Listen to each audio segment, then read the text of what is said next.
आप कहीं भी कुछ स्लाइड्स के अंदर में आप प्रोजेक्ट करना चाहें, ठीक है, आप कहीं पर भी आप प्रोजेक्टर से अगर आप वर्क करेंगे तो आपको स्लाइड्स के अंदर में प्रेजेंटेशन देना होगा। तो आप डिफरेंट टाइप का स्लाइड्स आप बना सकते हैं, जितना स्लाइड्स आप चाहें उतना स्लाइड्स, ठीक है। आप जैसे एक स्लाइड पर मैंने सेलेक्ट किया,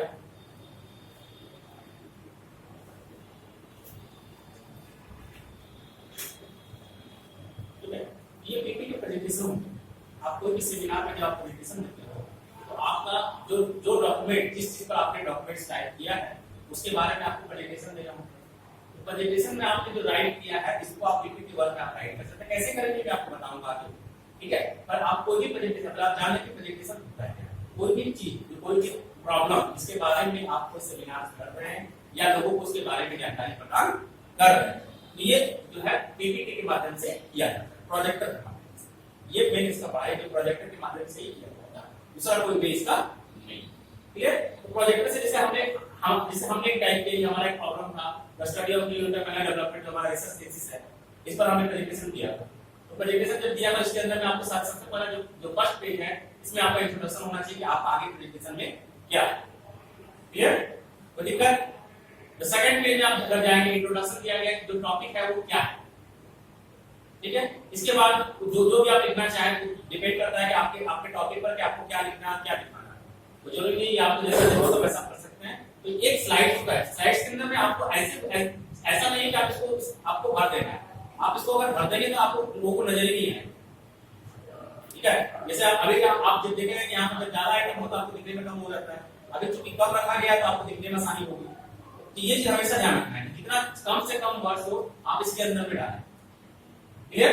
ज्यादा वर्ड डालने की कोशिश न करें जिससे आपको प्रेजेंटेशन करने में नुकसान हो, ठीक है। कोई भी प्रेजेंटेशन आप देना चाहें किसके बारे में, जो भी चीज सीखे आप, जो भी देना चाहें आप दे सकते हैं। ऑल द प्रेजेंटेशन, ठीक है। जिस टॉपिक पर आप जाना चाहें, ये क्या है, कॉम्प्लिकेटेड पीपीटी वर्क, क्लियर। अब ये होता कैसे है, बनता कैसे है, तो बता सकते हैं पीपीटी बनता कैसे है। एमएस पावरपॉइंट, सबसे पहले एमएस पावरपॉइंट में कैसे जाएंगे, तो आपको हमने क्या बताया कि आप जब भी विंडो 8 आप यूज करते हैं तो विंडो 8 में आप और विंडो 7 में दोनों में अंतर होता है। विंडो 8 में आपको अगर आपको सर्च करना है तो आप डायरेक्टली यहां सर्च में जाके आप सर्च कर सकते हैं। अगर आप यहां लिखेंगे पावरपॉइंट तो पावरपॉइंट आ जाएगा अपने आप, ठीक है। यहां पर देखिए आ गया माइक्रोसॉफ्ट पावरपॉइंट 2007, क्लियर। आप पावरपॉइंट जो है खोल लें। अब यहां पर क्या है, ऐड टू टाइटल, सब टाइटल, जो भी आप डालना चाहें इसके अंदर में जो भी टाइप करेंगे वो आपका टाइप पता चला जाएगा, ठीक है। सब टाइटल में आप जाएंगे, आपका सब टाइटल में टाइप पता चला जाएगा, ठीक है। तो जो भी चीज आप मतलब एक जो पीपीटी आप वर्क लेते हो, इस पीपीटी के अंदर में क्या होता है, एक आप हेडिंग डालते हो, उसके अंदर उसका डिस्क्रिप्शन डालते हो। तो जब आप हेडिंग डालते हो उसको हम क्या कहते हैं, इट इज फॉर टाइटल और इट इज फॉर सब टाइटल, ठीक है। अब इसके अंदर में जैसे हम टाइपिंग के अंदर में जो सामान लेते हैं, क्या क्या लेते हैं टाइपिंग के अंदर, बड़ा करना है, बोल्ड करना है, अंडरलाइन करना है, जो आपको एमएस वर्ड समझ आएगा, ये पूरा का पूरा एमएस वर्ड फॉर्मेट ही है। और एमएस वर्ड फॉर्मेट को आपको दिखाना है किस वे में, पीपीटी पर, clear. That is for presentation, preparing presentation. तो प्रिपेयरिंग प्रेजेंटेशन अगर आप बुक की तरफ आएंगे तो सबसे पहला टॉपिक क्या होना चाहिए, इंट्रोडक्शन, ठीक है। आपको इंट्रोडक्शन देना है, पहला देखिए क्या है ये एमएस पावरपॉइंट के बारे में क्या है, इसके बारे में आपको इंट्रोडक्शन दिया गया है। विजुअल इंपैक्ट, इसमें आप विजुअल इंपैक्ट डाल सकते हैं, ठीक है। कोलैबोरेशन, कंटेंट शेयरिंग, फ्लेक्सिबिलिटी, ये सब का क्या है, इसके अंदर में ये सब इसका क्या क्या आप प्रेजेंट कर सकते हैं, प्रेजेंटेशन में क्या क्या होना चाहिए इसके बारे में दिखाया गया है। कोई भी प्रेजेंटेशन में सबसे पहले इंट्रोडक्शन होना चाहिए था, उसके बाद उसका विजुअल इंपैक्ट, विजुअल इंपैक्ट जब हमने डाला था, फोटो वगैरह जो डाला था, that is for visual impact, आप डाल सकते हैं। कोलैबोरेशन आप अपना डिटेल डाल सकते हैं कि क्या उसके अंदर में लिखना है, क्लियर। कंटेंट शेयरिंग, आप जो है इसको सेव कर सकते हैं, सेव कर सकते हैं, कुछ भी काम कर सकते हैं, क्लियर। अंदर फ्लेक्सिबिलिटी होना चाहिए, इसके अंदर में चेंज करने का ऑप्शन होना चाहिए। इसका ऑप्शन होता है कि आप कितना इमेज, कितना साइज का इमेज यूज कर सकते हैं, क्या होता है उसका सारा सेटिंग, इसको आपको देखना है, क्लियर। कोई दिक्कत, ठीक है। तो अब हम लोग अगर यहां पर आ जाए, यहां पर देखिए आप आएंगे पेज नंबर 54 में,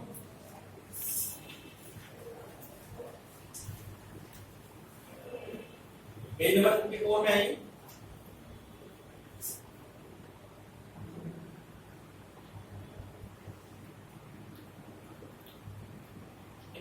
यहाँ पर देखिए सेम चीज दिया हुआ है, तो ग्राफ आपको दिया हुआ है, चित्र दिया हुआ है, click to add title, click to add text, ठीक है, क्लिक टू ऐड टाइटल दिया हुआ है और सब टाइटल को यहाँ बोला गया है टेक्स्ट। इसके अंदर आप क्या करना चाहें, आप कुछ भी डाल सकते हैं, अगर आप डिजाइन डालना चाहें, बॉक्स डालना चाहें, आप कुछ भी डाल सकते हैं, पिक्चर डालना चाहें, तो जैसे हम क्या बताया था एमएस वर्ड में जैसे टाइप करते हैं, जैसे पिक्चर्स को लाते हैं, वैसे आप इसमें भी ला सकते हैं, दैट इज कॉल्ड पावर, ठीक है। पावर पॉइंट और एमएस वर्ड में डिफरेंस क्या है, तो एमएस वर्ड में आप केवल टाइपिंग काम को करते हैं, जबकि पावर पॉइंट में क्या होता है, विभिन्न स्लाइड्स होती है, ठीक है।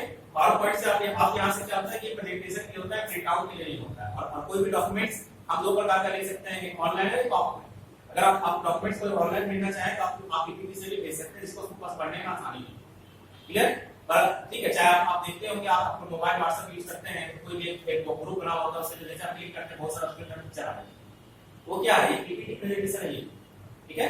जबकि आप एमएस वर्ड से अगर आप टाइप करोगे, उसको अगर आप भेजोगे तो फाइल के रूप में जाएगा, ठीक है, वो पिक्चर के रूप में नहीं जाएगा। मतलब पीपीटी क्या है, एक तरह का उसको आप इमेज का और डॉक्यूमेंट्स का दोनों का मिक्सचर बोल सकते हैं, ठीक है। जैसे आप फोटो होता है, फोटो भेजते हैं और डॉक्यूमेंट भेजते हैं, तो फोटो जेपीजी फाइल होता है, ठीक है, और जो आप डॉक्यूमेंट्स आप टाइप करते हैं इस फाइल, दोनों का मिक्सचर बोला जाता है पीपीटी, क्लियर।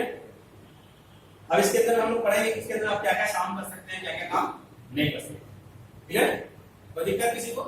तो प्रेजेंटेशन समझ में आ गया, प्रेजेंटेशन क्या है, तो कोई भी प्रेजेंटेशन जो हम लोग को देना है उसको कैसे प्रिपेयर किया जाए, उसको कैसे तैयार किया जाए, इसको बोला जाता है प्रेजेंटेशन।